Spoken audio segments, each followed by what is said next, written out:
मुल्क भर से आए हुए उलमा, दानिश्वरान, सियासी कायदीन, अरकान पार्लिमान, मोहतरम भाइयों, बहनों और नौजवानों, यह आपकी साबित कदमी की दलील है कि 10 बजे से आप हजरात यहाँ बैठे हुए हैं। गोया 5 घंटे से आप इस हाल में मौजूद हैं। अल्लाह ताला आपकी साबित कदमी को कायम रखे और जब तक हम अपनी मंजिल पर पहुँच नहीं जाएं, अपने आप को साबित कदम रखें।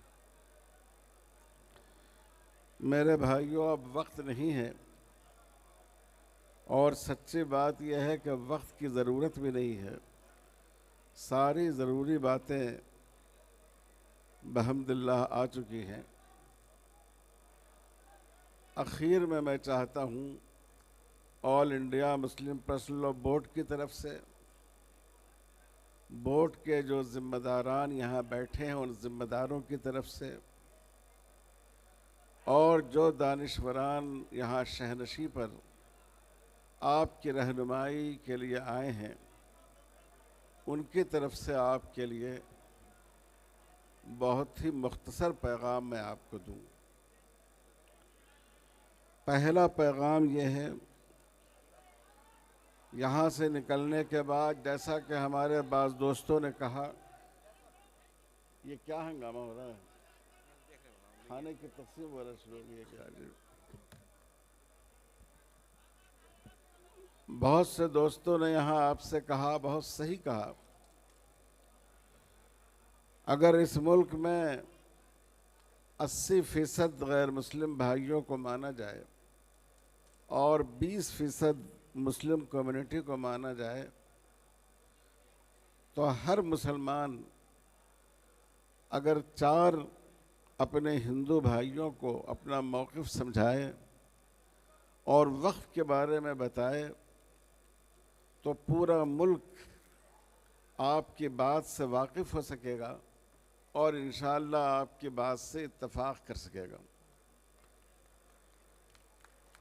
सब लोग यहाँ से ये इरादा करके उठिए, मर्द हों, औरतें हों, बड़े हों, जवान हों, कि हम में से हर आदमी कम से कम 4 अफराद को इस कानून की हकीकत के बारे में समझाएंगे और उनकी गलतफहमियों को दूर करेंगे। हुकूमत ये गलतफहमी पैदा कर रही है कि मुसलमान कहता है, वक्फ का कानून कहता है कि जहाँ वो हाथ डाल दे वो वक्फ हो जाए। आप उनसे कहिए कि हमारे यहाँ वक्फ की बुनियाद ये है कि इंसान जिस चीज़ का मालिक हो उसी को वक्फ कर सकता है, जिस चीज़ का मालिक नहीं हो उसका वक्फ वो कर ही नहीं सकता है। तो इसलिए ये निरा प्रोपेगेंडा है कि जहाँ पर वक्फ बोर्ड हाथ डालता है वो वक्फ कहलाती है वो चीज़। दूसरी बात बार बार ये कही जा रही है कि इस कानून का मकसद वक्फ का प्रोटेक्शन है, उसकी हिफाजत है।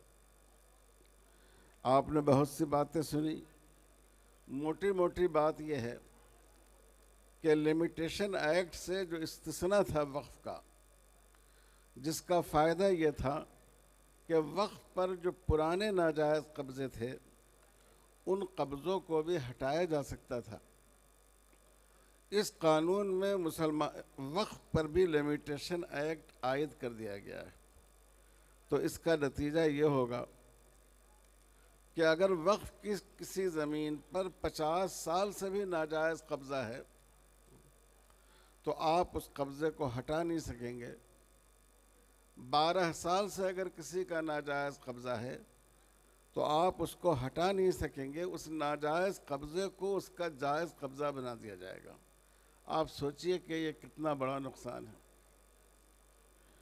आपने अभी सुना, जो मस्जिदें हैं, जो मकाबिर हैं, जो आसार क़दीमा में आते हैं वो वक्फ़ हैं। अब इसका नतीजा ये होगा कि आसार क़दीमा की तमाम मस्जिदें, हमारे मुल्क की बड़ी बड़ी मस्जिदें जिनको देखने के लिए लोग दुनिया के गोशे गोशे से आते हैं, ये सब वक्फ़ के दायरे से निकल जाएंगी।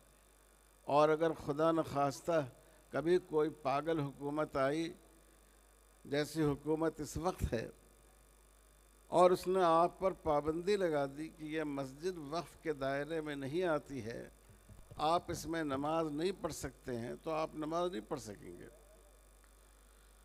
तो ये कहना कि ये कानून वक्फ़ की हिफाजत के लिए है, बिल्कुल धोखा और गलत है। तीसरी बात ये कही जा रही है कि इसका ताल्लुक़ इंतज़ाम से है, मज़हब से नहीं है। ये भी बिल्कुल झूठ है।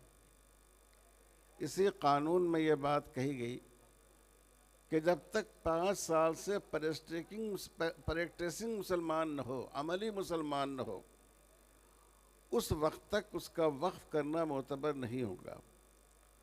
अगर वक्फ़ का ताल्लुक़ मज़हब से नहीं होता तो ये अमली मुसलमान होने की शर्त आपने क्यों लगाई?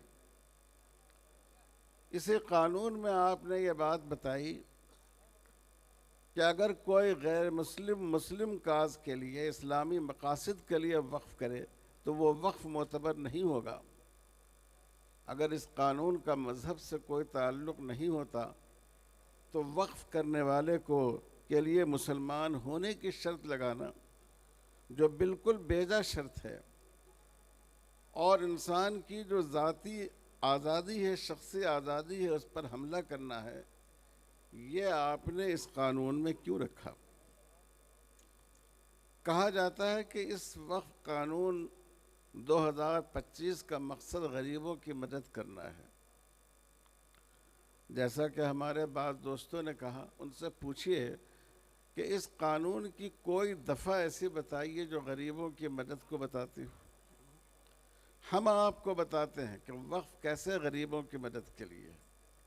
मस्जिदें वक्फ़ हैं, इसमें एक दौलतमंद शख्स को नमाज पढ़ने का जितना हक़ है, एक गरीब को भी नमाज पढ़ने का उतना ही हक़ है।